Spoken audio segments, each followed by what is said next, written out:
Alright folks, this is Harris Sultan and I've got some awesome news to share with you. If you are a fan of democracy and Western values as I am. This is what I posted on 7th of November, right after Donald Trump was elected.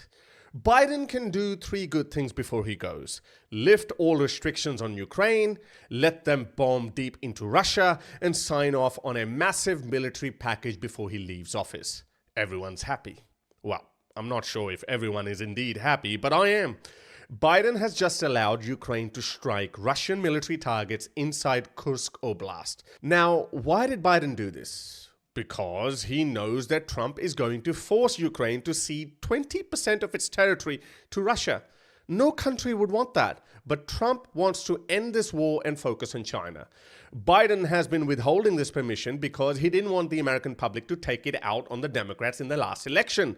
Now he doesn't have to worry about it. He knows that Putin is not going to escalate because he'll be waiting for Trump to assume office.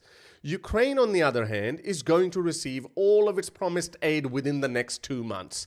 So Ukraine is going to get a lot of weapons before Biden goes. In fact, the next 2 months are going to be the single biggest military aid months in the history of this conflict, some $7 billion worth of weapons. Now, why did I demand this? Well, because it's a no-brainer. Putin has only got one thing going for him, his threats of nuclear war. После этого, если у кого-то будет желание запустить ракеты атакам «Скальп», «Шторм Шэдоу» и что-то еще, я не думаю. Но это, наверное, надо на сегодня сделать. С четким пониманием того, что от Америки, которая пытается нас тянуть в эскалацию, ничего, по сути, не останется. То есть Байдену будет нечего передавать Трампу? Не будет ни Байдена, ни Трампа. Я прекрасно знаю и американцев, и мы. Америке наносится 95% тотальный ущерб. То есть, по сути, Америки не существует. He has threatened the West at least half a dozen times because he knows his armies are getting decimated in Ukraine. Ukraine that is only being drip-fed this military aid by the West. In the updated version of the document, aggression against Russia by any non-nuclear state, but with the support of a nuclear state, is proposed to be considered as their joint attack on Russia. Russia will also consider the possibility of using nuclear weapons when receiving reliable information about a massive launch of means of aerospace attack and their crossing of our state border. This includes strategic and tactical aircraft, as well as cruise missiles and drones, hypersonic and other delivery vehicles. Russia reserves the right to use nuclear weapons in case of aggression, including if the enemy, using conventional weapons, poses a critical threat. If Ukraine were given all the weapons it needed to win, not survive, but win, then this war would have been over in 2023. But Biden has been too afraid to provoke Putin. Biden believed that if the West threw all its support behind Ukraine, then Putin would become desperate and might escalate the war. And since we know he can't escalate in conventional terms, he might press the nuclear button. Несложно предположить географию ответа в случае, если короткий пресс-релиз Белого дома станет реальностью. Под угрозой без малого все европейские столицы, если наши ракеты встанут в Калининграде, Берлин, Варшава, все Прибалты, Париж, Бухарест, Прага.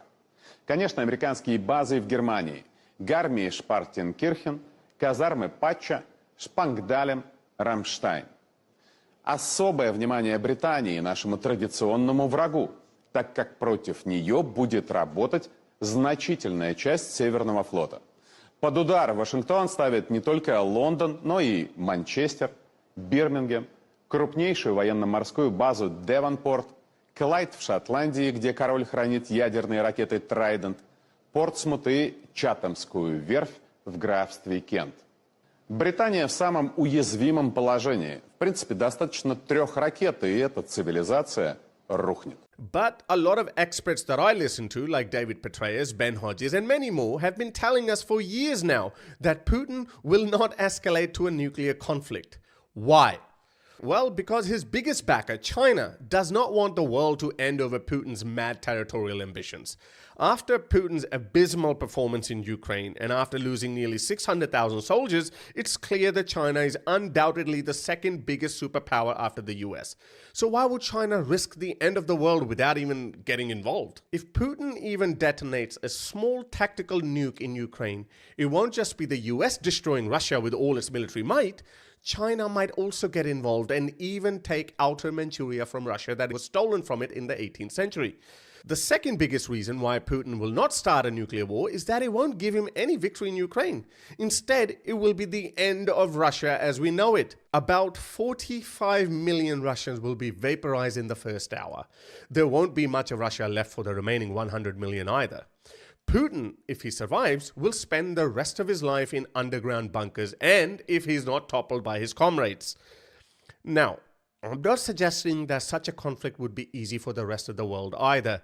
Many millions around the world will die, but the rest of the world will eventually bounce back. Russia won't. The third reason why Putin will not start a nuclear war is that he believes Trump is only 2 months away from giving him favorable conditions and abandoning Ukraine. By the way, I don't think Trump will be able to drop Ukraine so easily either. Right after Trump's victory, Trump allegedly spoke with Putin, and the very next day, this is what Putin did on Russia's national propaganda TV. Мелания Трамп, муж, наконец, победил, готовится во второй раз стать хозяйкой Белого дома. А вот так Мелания выглядела в 2000 году. Смотрите, обложка глянцевого журнала GQ.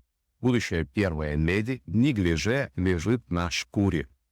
В самом журнале сексуальные фото Мелании у частного самолета и на его борту. На одном из снимков модель в бордовом белье лежит на синем ковре с изображением большой печати США, государственной эмблемы Америки. Как будто в редакции мужского журнала кто-то знали заранее о будущем своей модели.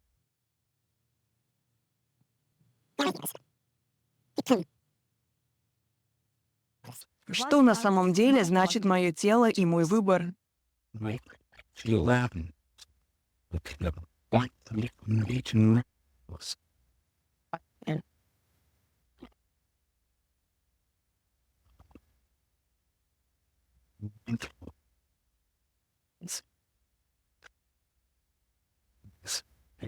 He was basically sending a message to Trump that he's down to playing dirty.